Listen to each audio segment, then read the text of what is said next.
Welcome to NTD Evening News. Our top story tonight, former President Trump's Georgia election case put on hold.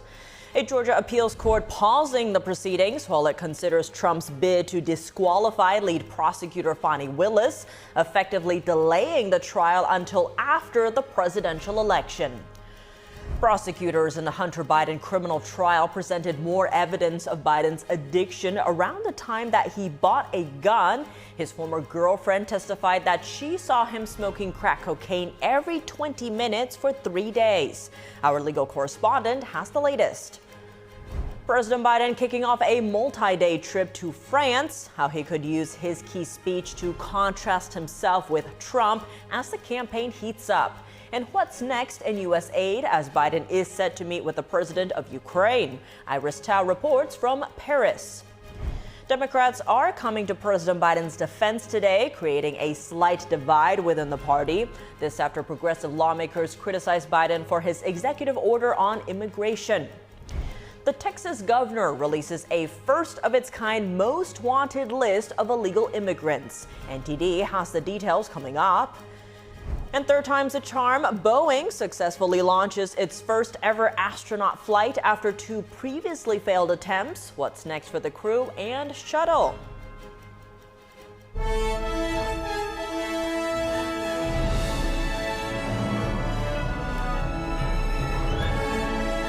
This is NTD Evening News. Live from our NTD Global Headquarters in New York City, here is Tiffany Meyer. Good evening, and thank you for joining us tonight. In Fulton County, Georgia, an appeals court has put former President Trump's criminal case on hold. This comes as the court schedules oral arguments on his appeal seeking to disqualify District Attorney Fani Willis. In a one-page ruling issued on Wednesday, the court paused the case until after it resolves the appeals of Trump and other co-defendants. The defendants are appealing a lower court decision to keep Willis on the case, despite her romantic relationship with the top prosecutor, Nathan Wade, on the condition that Wade resign. Today's ruling all but ensures the case will not proceed to trial before this year's presidential election. Trump is the Republican Party's presumptive nominee. If he returns to the White House, the case would not resume for another 4 years. The criminal trial of the president's son continues today. Hunter Biden is accused of lying about his drug use when purchasing a gun. Taking the stand today, Hunter Biden's ex-wife and former girlfriend, both testifying about his past addiction. Meanwhile, the man who sold him the gun said he watched the first son Mark no to the question about drug use. NTD's legal correspondent Arlene Richards has more on the second day of testimony. As prosecutors, FBI witness wrapped up her testimony Wednesday, 2 women from Hunter Biden's past testified about his addiction. The prosecution accuses Biden of lying on a form about being addicted to drugs before buying a gun in October 2018. The defense has been raising doubt that Biden was still using drugs at the time, saying he was only drinking liquor, which isn't mentioned on the form. Ex-girlfriend Zoe Keston recalled seeing Biden smoke crack cocaine every 20 minutes, except when he was sleeping, she said. She had a romantic relationship with Biden from December 2017 to October 2018. Keston said Biden asked her to get cash from ATMs to buy drugs. He used a lot of cash to buy drugs, she said. On cross-examination, Keston said she didn't know what Biden was using in October 2018 when he bought the gun. Biden's ex-wife, Kathleen Buell, briefly took the stand in the morning.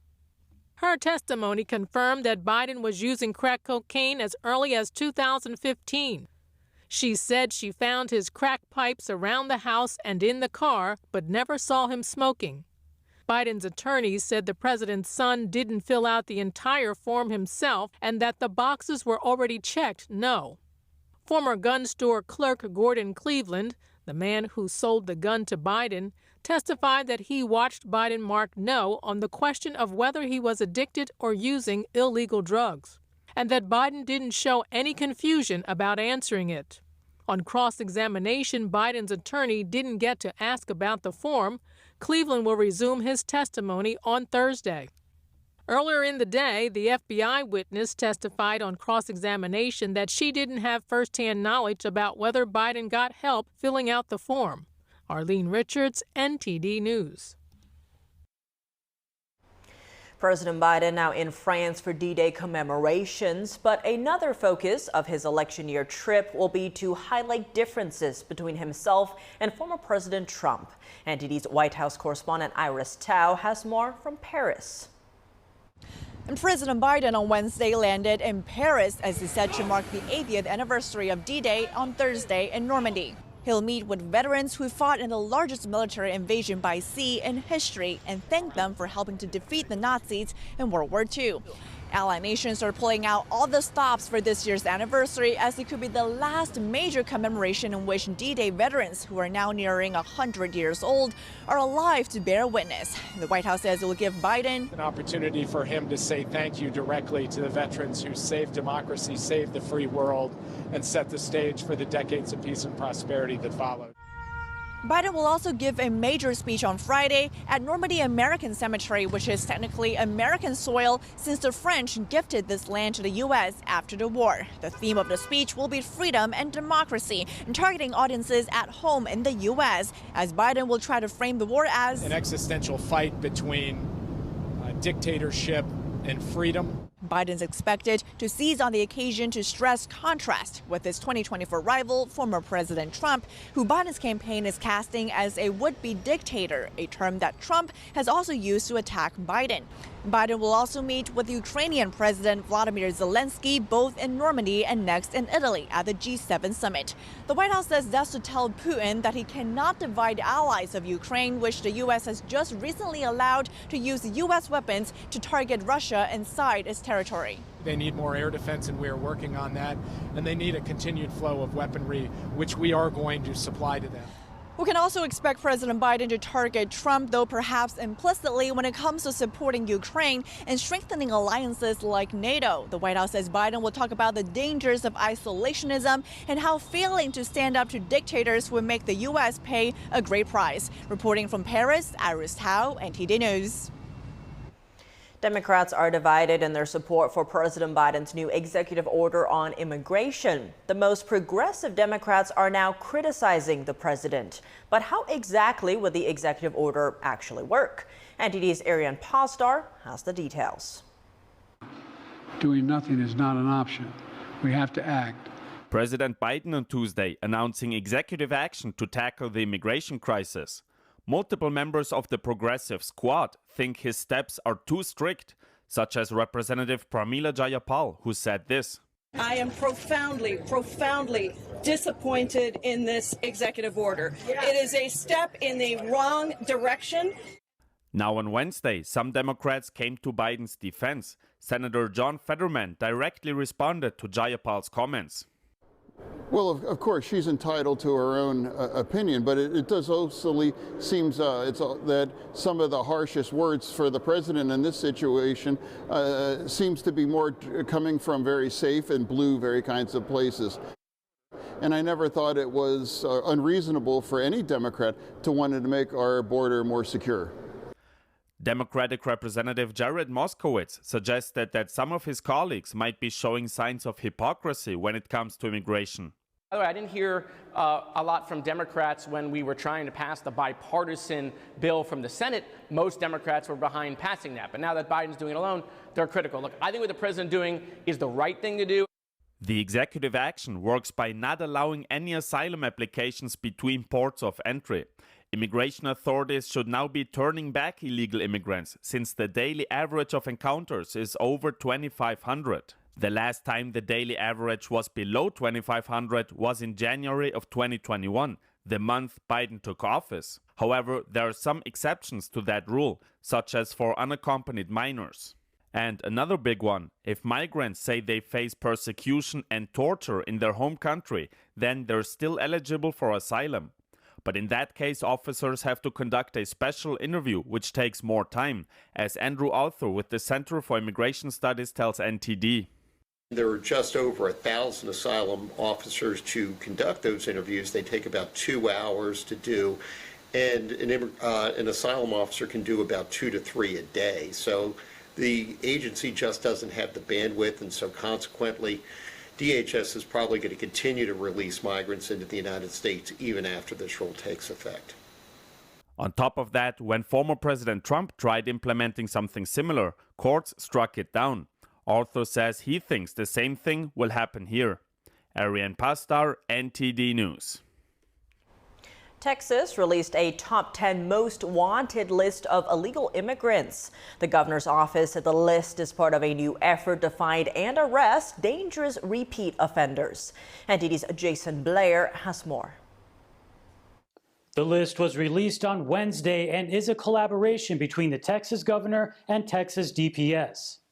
Governor Greg Abbott said in a statement, quote, "Texas is a law and order state, and with the help of our fellow Texans, we will ensure that the illegal immigrants on this list are taken off our streets and put behind bars to keep our communities safe." The list is available on the Texas DPS website and shows names, photos, and descriptions of the 10 wanted suspects. It also lists the alleged crimes they are wanted for. 6 of the 10 include sexual assault or sexual contact with a child. Over the past few years, Texas has taken various efforts to curb the mass influx of illegal immigration, include deploying the State National Guard and DPS to the border with Operation Lone Star, and making it a state crime to pass through the U.S.-Mexico border outside of any designated points of entry. Last Friday, Governor Abbott said the measures have been improving the situation. Over the past 2 years, illegal immigration has increased in New Mexico, Arizona, and California. At the very same time, it has gone down in the state of Texas by about 72%. Texas is offering cash rewards for the most wanted suspects, ranging up to $3,000 to $5,000. Tips can be submitted anonymously by calling Texas Crime Stoppers, going to the Texas DPS website, or on the Texas 10 Most Wanted Facebook page. The notice says all the fugitives are to be considered armed and dangerous. Jason Blair, NTD News. Drivers in New York won't be charged an extra $15. After all, Governor Kathy Hochul is putting the brakes on the congestion pricing plan that was set to begin in a few weeks. NTD's Fiona G has more. New York Governor Kathy Hochul has announced that she will be postponing indefinitely the congestion pricing that had been set to go into action at the end of this month. Now, with the congestion pricing, drivers entering a specific zone in Manhattan would have had to pay at least an extra $15 per entry into the zone. I spoke to people on the streets of New York City to find out how everyone is feeling about this newest development.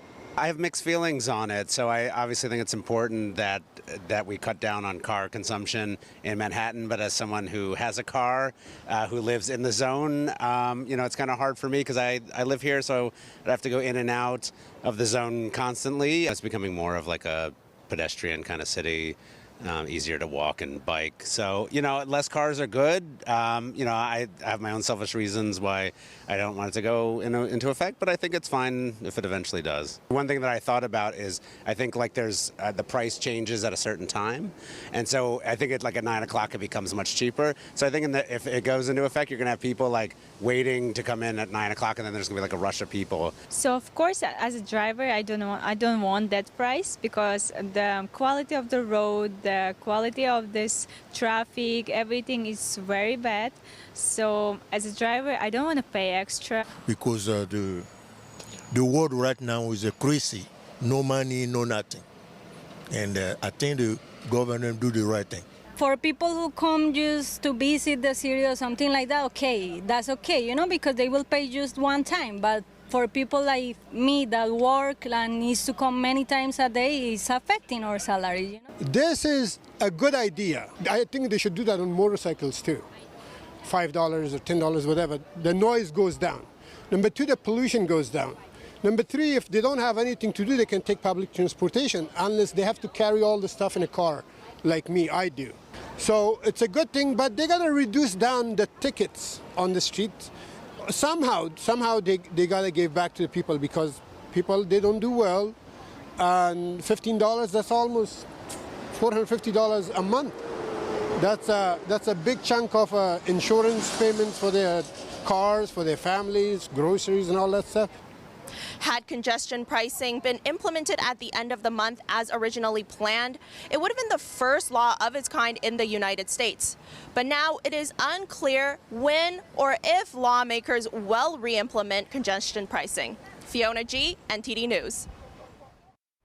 The Boeing spacecraft with 2 astronauts on board is finally on its historic maiden voyage.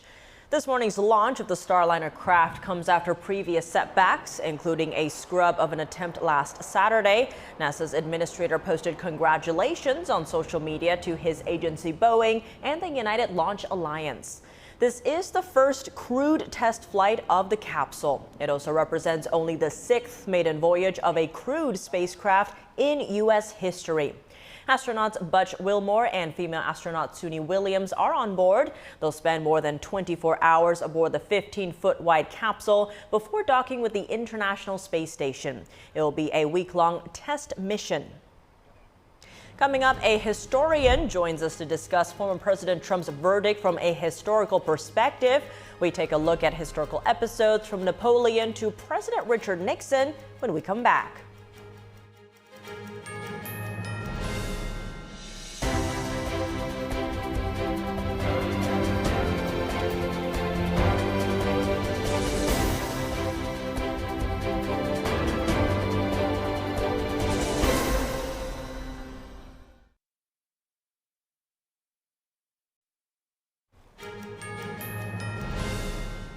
Welcome back. I'm Tiffany Meyer. A new development in former President Trump's New York criminal case.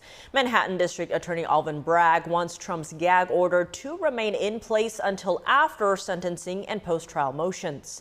The prosecution argues that such an order is needed to prevent harm to what they call the integrity of the proceedings. Before the trial began in April, Justice Juan Merchan told Trump he could not make public statements about jurors, witnesses, and others involved in the case. This came after prosecutors said Trump had made threatening statements in the past. Trump's lawyer said now that the trial is over, continued restrictions on Trump's First Amendment rights could not be justified. To discuss the significance of former President Trump's verdict from a historical perspective, I spoke earlier with presidential historian Jane Hampton Cook. She's the author of 18 books on American history and the new children's patriotic book series, Revolutionary Readers for America's 250th birthday. Jane Hampton Cook, thank you so much for joining us. Great to have you back on the show. Thanks for having me. Now, as a presidential historian, how do you view Trump's guilty verdict? What precedent is this setting? This is really unprecedented. We have never had a former president and a person running for president to be indicted and convicted. This is completely out of the norm. And in fact, as I was hearing the trial and thinking about it, I kept thinking about Napoleon and a story I had written about Napoleon, who arrested a rival, and then the man was executed within a week. And then in the newspapers, the testimonies that came out that were presented in the trial, the people said, that's not what we said. And so it was viewed by the people very, very poorly. It was really kind of the first time that people began to question Napoleon's leadership because of that sham trial. And so things have to have integrity. That's part of the American way, is to have integrity. And that's what's really lacking, I think, right now in our culture and in our government. I want to zoom in one part that you touched on. How unique is it to prosecute a former president who is also currently running for president? It's just never happened before. Not in any, I can't think of any time in American history where that has happened. I mean, when in the 1970s, when Richard Nixon resigned and then Gerald Ford became president, and he said he was going to pardon Nixon. That's probably the closest we've ever come to something like what we've just seen. And there's a reason why Ford did that. It was to keep the American people united and to not damage the unity in America, because it was already very fragile. And so that's why we haven't done this before in our history. It's really crossing the Rubicon. It's kind of it's potentially very dangerous, and it remains, of course, to be seen what happens in the future. But it's just not something that's healthy for a democracy or a republic. Switching gears a little here, you've also written about the appeal to heaven flag that Supreme Court Justice Samuel Alito's wife flew. Now, critics are now calling for the justice to recuse himself from Trump's presidential immunity case. Now, that flag actually traces back to the 1770s. Tell us more about that. So the appeal to heaven flag has a pine tree in the center and the words appeal to heaven around it on the top. And it back then in the 1770s, New England was symbolized by a pine tree because it was the most natural resource of New England was the pine tree. And so appealing to heaven was their way of saying, look, we've done everything we can in our human world. We need to now appeal to heaven for the justice of our cause of freedom from England. So appeal to heaven means pray. There's absolutely nothing wrong with this flag. And force Justice Alito's wife to fly it. It's a beautiful flag. And I did some research and realized when George Washington used the phrase appeal to heaven, he also said that we come with a pure heart, that we are assessing our hearts and that we're coming from a place of integrity and purity. So it meant just a little bit more than pray. It meant we're coming with humility to God. And that's what it culturally meant to the people in the 1700s, and especially, in 1776 when America was fighting for its freedom from England. Jane Hampton Cook, thank you so much for joining us. Thanks for having me. Trump stands a chance of getting prison time just days before the Republican National Convention. GOP officials say they are coming up with backup plans if Trump can't receive the party's nomination in person. RNC Chair Michael Whatley discusses the matter on Newsmax. But look, we expect that Donald Trump is going to be in Milwaukee and he's going to be able to accept that nomination. And if not, we will make whatever contingency planning we need to make for it. But the fact is, he's going to be our nominee and he's going to be the 47th president of the United States. Justice Merchan could sentence Trump to up to 4 years on each business records falsification count, with a maximum of 20 years. The former president said in a June 2nd interview on Fox News that he could handle being jailed or imprisoned. Trump and his attorneys have vowed to appeal the conviction, with Trump calling on the Supreme Court to step in before the sentencing date and overturn the guilty verdict. Senate Democrats are testing support for a Right to Contraception Act as part of their election year push to place abortion and reproduction front and center. Our Washington correspondent Luis Martinez has the details. The Right to Contraception Act failed to reach the 60-vote threshold needed in the Senate to pass. The bill would have codified into federal law an individual's right to use and buy contraception without leaving no room for state legislature to interpret the law. Senate Democrats touted the bill as necessary as a response to counter former President Donald Trump's presidential aspirations. This is the mess that Donald Trump and the MAGA Supreme Court and the Republican-led Senate has created. This is not a show vote. This is a show us who you are vote. Let me say that again. This is not a show vote. This is a show us who you are vote. And the Republicans don't want to show who they really are. Senator Hirono, the Democrat from Hawaii who co-sponsored the bill, accused Supreme Court justices of being extremists. Justice Alito respects his wife to her right, what right to fly a flag upside down, but he has no problems telling millions of women in our country what to do with our bodies. Obsession with power and control over women. Despite claims by Democrats, not a single Republican senator has shown support to restrict access to contraception. And on social media, former President Donald Trump posted never and will never advocate imposing restrictions on birth control and other contraceptives, and that the accusations are a Democratic fabricated lie, misinformation, and disinformation. According to Senator Eric Schmidt, the Republican from Missouri, this Wednesday's vote was part of Democrats' electoral strategy. No, that's a lie. I support open access to contraception. The fact of the matter is that's not a risk anywhere. This is an election year ploy by Chuck Schumer. He knows his party's in trouble. He knows that they're losing voters because people can't afford things anymore. And so it's a pretty desperate attempt. And also tucked away in this is also the provision that would disallow states from regulating sex change operations for minors. It's important to note that House Democrats have also filed a discharge petition to bypass Speaker of the House Mike Johnson and force a vote on the House floor to consider the Rights to Contraception Act. Reporting from Washington, D.C., Luis Eduardo Martinez, NTD News. Coming up, a Middle East affairs analyst joins us to discuss Israel's latest tensions with Hezbollah, what he says about the dynamic in the region, and anti-Israel protesters arrested at Stanford University. This after they barricaded themselves in the university president's office and left buildings vandalized. That and more after the break.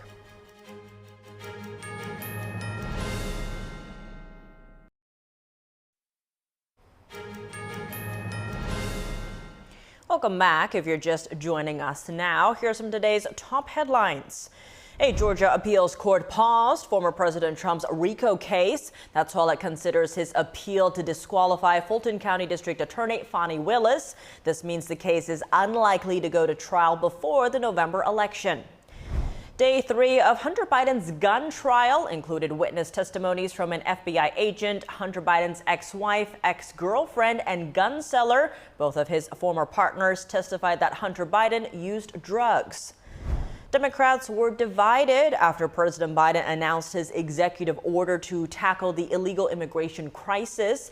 The most progressive Democrats, including many members of the squad, criticized the order for being too strict. Others said it was the right thing to do. New York Governor Kathy Hochul paused the controversial congestion pricing plan for Manhattan indefinitely after initially supporting it. The plan was set to begin by the end of the month. It would have charged drivers $15 to enter Manhattan south of 60th Street. President Biden arrived in France for the 80th anniversary of D-Day. He will deliver a speech at a commemoration event in Normandy tomorrow and meet with Ukrainian President Volodymyr Zelensky. Israeli Prime Minister Benjamin Netanyahu says Israel is prepared for strong action in the north. Netanyahu made the comments as he toured the country's northern border with Lebanon today.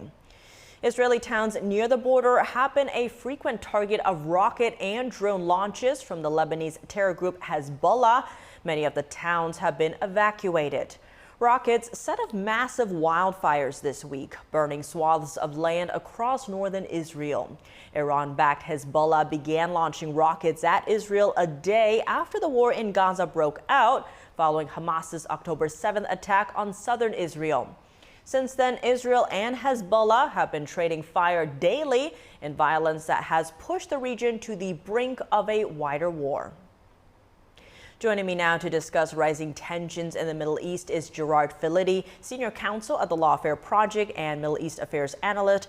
Gerard, thank you so much for joining us. Good to see you again. Now, before we get to Israel, I want to first get your reaction to this latest development in former President Trump's Georgia election case. A Georgia appeals court has now paused that case while it considers Trump's bid to disqualify lead prosecutor Fani Willis. What do you make of this, and what kind of timeline we're looking at for this trial? It's not completely unexpected when the Court of Appeals takes up something. They do pause the proceedings below. We are looking oral arguments to be in October, which essentially means that this case will not be decided by the time the election comes, or if it is not enough time for the trial to actually get underway. So the election will take place without Donald Trump being prosecuted in Georgia. And now, switching gears, tensions are escalating in the Middle East as Hezbollah launched attacks from Lebanon, starting large fires in Israel. The U.S. Embassy in Lebanon also came under gunfire. What do these latest developments mean for the U.S.? This is an escalation, and it places the U.S. in a continuing difficult position in its support for Israel. Hezbollah has been attacking Israel since October 7 in solidarity with Hamas, but it's important to point out that Hamas is not as well equipped or as well trained or as well provisioned as Hezbollah. Hezbollah simply has better access to weapons from Iran and has been doing this longer. So Hezbollah is more of a threat to Israel in the north, and it is a much bloodier conflict if it gets to be a full-scale military conflict. So the United States is wary that this does not become another military adventure, which might not have a quick resolution. On that note, the IDF is considering action in the north. This follows previous comments from the IDF chief of staff, who said in April that Israel does not want an all-out war, but they won't retreat if it's imposed on them. Can Israel take on multiple fronts at once? It probably can. It almost certainly can, but it's difficult to focus on defeating one enemy if you're fighting two. And this is why Hezbollah has been harassing Israel as well. It's preventing Israel from concentrating all of the forces it needs in Gaza, making it a longer conflict. And while Israel can hold its own and even make progress against Hezbollah, in order to fully defeat it or to eradicate the threat, it would need to commit a lot more troops, which are currently tied up in Gaza. It's interesting to note that the conflict in Gaza is kind of drawing to a close in Rafah as we see this escalation in northern Israel, in Lebanon. So it's possible that Israel may well have the forces to deploy. Speaking of Gaza, President Biden last Friday laid out a three-phase deal that would begin with a six-week ceasefire, the Israeli military withdrawing from populated areas in Gaza, and the release of some hostages, while phase two would include negotiating a, quote, permanent end to hostilities. What do you make of this latest proposal? Would Israel view it as fair? Well, at the beginning, when this was announced, Prime Minister Netanyahu and the Israeli government were staunchly against it. They said they'd not been consulted and it was not their idea. However, as we've seen in the last few days, there's an increasing willingness on the part of Israel to accept and even agree to this deal. Essentially, there is more understanding now that the hostages need to be released, that this war has dragged on and endangered the lives of a lot of these hostages that are still being held. And Netanyahu's come under tremendous political pressure to pause the war, have the hostages brought home, and secure an end to the conflict. Gerard Filitti, Senior Counsel at the Lawfare Project and Middle East Affairs Analyst, thank you so much for joining us. Pleasure, thank you. Some pushback against Israeli Prime Minister Benjamin Netanyahu's expected visit to Washington. This would be his fourth time addressing Congress. NTD's Washington correspondent Jack Bradley has more from the State Department. No date yet for Prime Minister Benjamin Netanyahu's Washington visit. His visit would mark the first time a world leader addressed a joint session of Congress 4 times. He's currently tied with Winston Churchill. Here's State Department spokesperson Matthew Miller on the implications of all of this. Prime Minister Benjamin Netanyahu is expected to address Congress for the 4th time. He'll be the first world leader to do so. Is that reflective of U.S.-Israeli relations?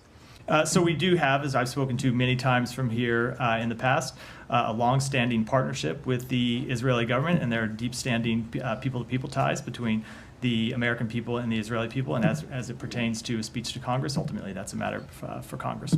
Netanyahu accepted the invitation from Republican and Democrat members of Congress over the weekend, but the proposed date of June 13th did not work as it falls on a Jewish holiday. But the majority of the pushback we're seeing against Netanyahu from members of Congress is over those who question his leadership in the Israel-Hamas war. But it was bipartisan support that favored Netanyahu on Tuesday. Over 40 Democrats joined almost all Republicans in the House to pass a bill that would sanction the United Nations International Criminal Court over its pursuit of arrest warrants for Netanyahu and his defense minister for alleged war crimes. It's considered unlikely that the Senate will take up the bill, and the White House opposes the GOP-led measure. All of this while Hamas is yet to respond to Israel's latest ceasefire deal. The deal, of course, would release all hostages currently being held by Hamas. Reporting from Washington, D.C., Jack Bradley, NTD News. Law enforcement arrested over a dozen people at Stanford University. This after anti-Israel protesters occupied a building that houses the offices of the university president and provost. The campus was left with vandalism and damage. NTD's David Lamb reports. We're here at the prestigious Stanford University, and early this morning, protesters that are anti-Israel barricaded and spread messages and graffitied across the main quadrant. It's kind of upsetting, honestly. I think we have a beautiful campus, and I think it's wrong to vandalize it. Stanford University notified students via email of the vandalism, saying the school is saddened by it. According to the group Liberate Stanford on Instagram, they wanted the university to divest from Israel as a result of the Israel-Hamas war. The school said there was extensive damage to the interior and exterior of the building. A public safety officer was injured, according to the school. The university said arrested students will be immediately suspended, and in case any of them are seniors, they will not be allowed to graduate. This comes as the school's spring session comes to a close and finals begin within a week from now. I mean, it is a distraction. I mean, it's not a huge distraction. I just think it's like, I don't know, I just think it's unnecessary. Like, there's just better ways to, I don't know. It's just unnecessary and disrespectful, I think, what happened. According to the protesters' social media, they plan to rally for the release of the arrested students at the county jail. Liberate Stanford said their group of students and alumni entered President Richard Saylor's office and barricaded inside at around 6 a.m. They were arrested after 8 a.m. The school said they have also cleared the encampment occupations on another part of campus. In Palo Alto, California, David Lamb, NTD News. Coming up, forecasters say a dangerous heat wave will sweep through California, Arizona, and Nevada, bringing triple-digit temperatures and potentially hazardous conditions. And the NFL, could the Super Bowl champion Chiefs be on the move? Dave Martin joins us to discuss a new stadium site. And as preparations go on for D-Day celebrations, veterans pay solemn tribute to American World War II heroes in Normandy. NTD's France correspondent David Vives speaks with one of them. That and more after the break.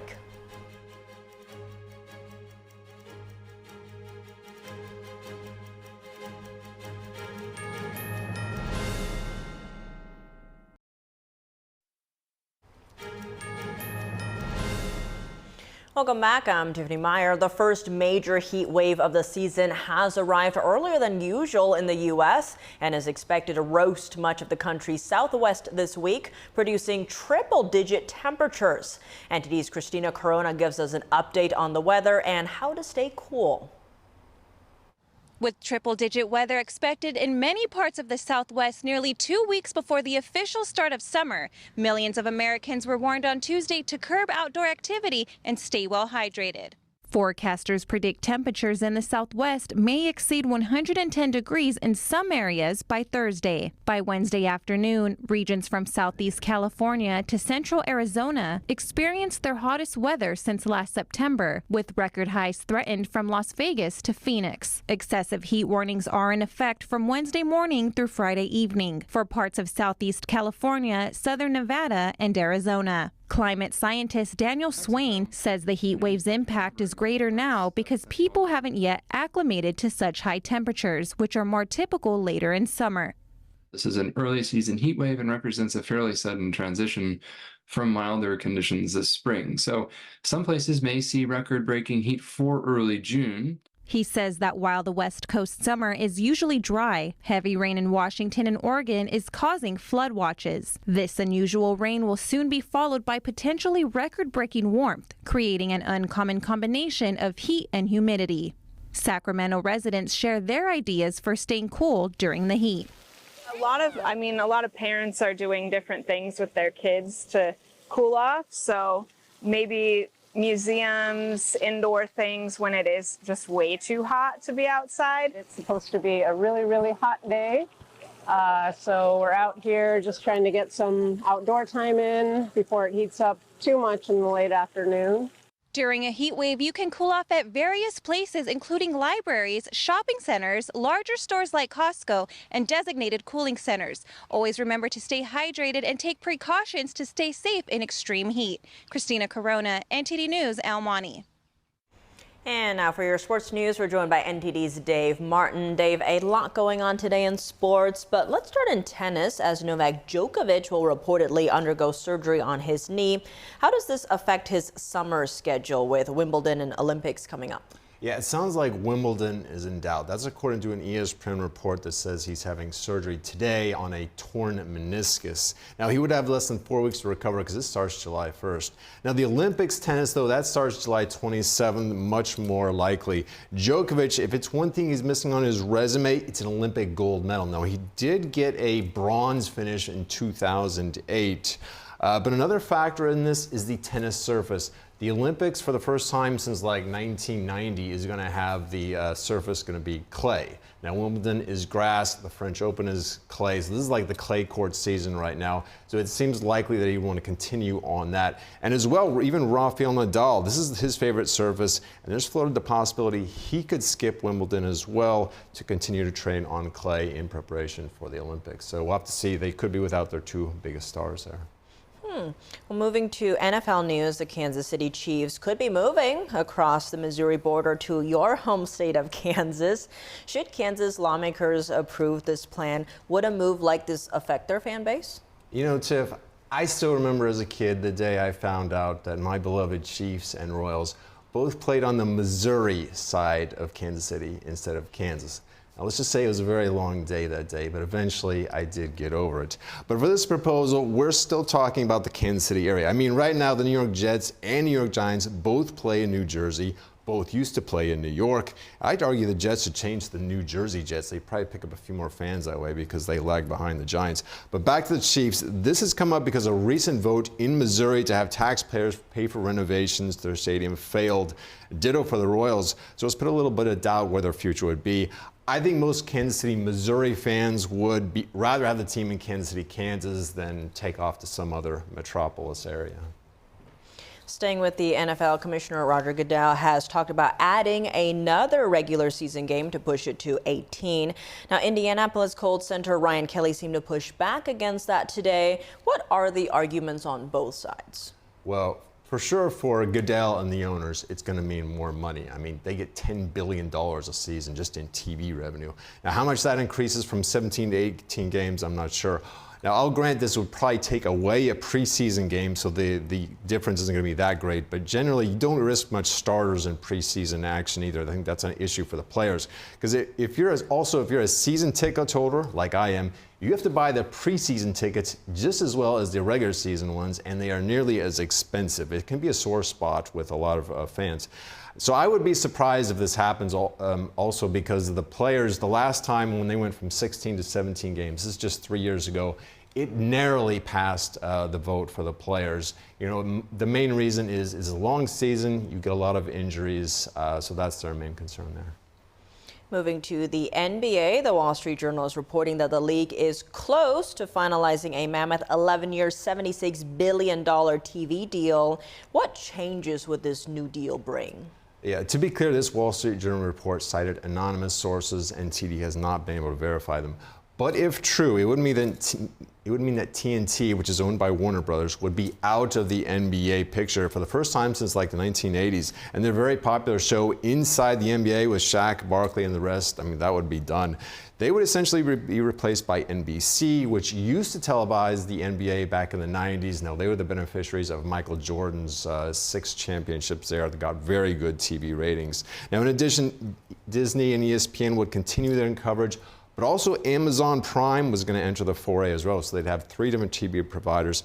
Now, the money, of course, is a lot. $76 billion comes out to about $7 billion a season. That's 2.5 times what they previously got. Still below what the NFL gets for their 17-game schedule. Now, one thing to note, Warner Brothers, which owns TNT, they reportedly have a right to match any offer, but they did have an exclusive negotiating window with the NBA that's already passed. So there is a possibility that they could enter back in.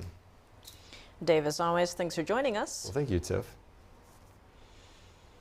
World War II heroes are being honored as Normandy prepares to commemorate the 80th anniversary of D-Day. NTD's France correspondent David Vives spoke with a 101-year-old veteran from Michigan who traveled to pay tribute.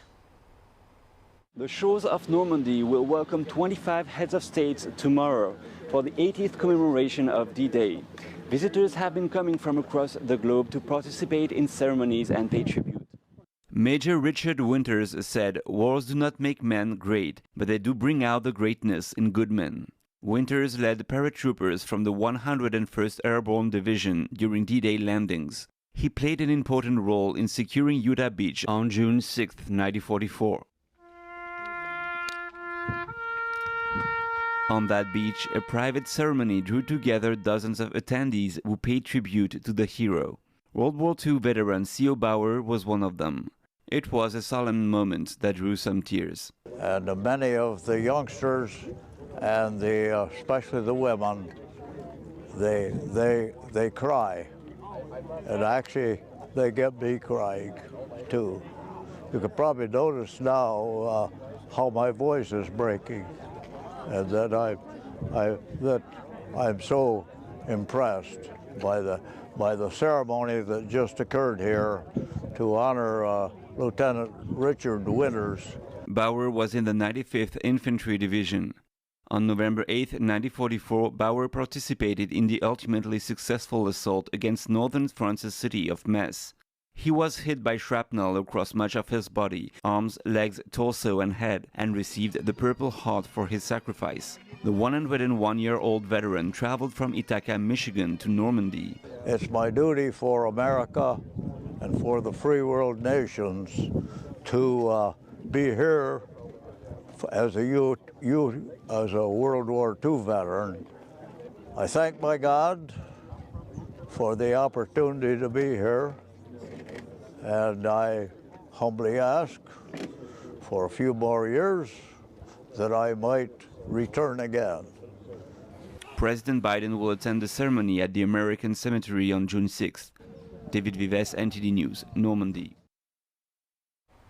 And that's all for today's news. For around-the-clock coverage, visit us at ntd.com or download our NTD app. Thanks for tuning in. I'm Tiffany Meyer. Good night.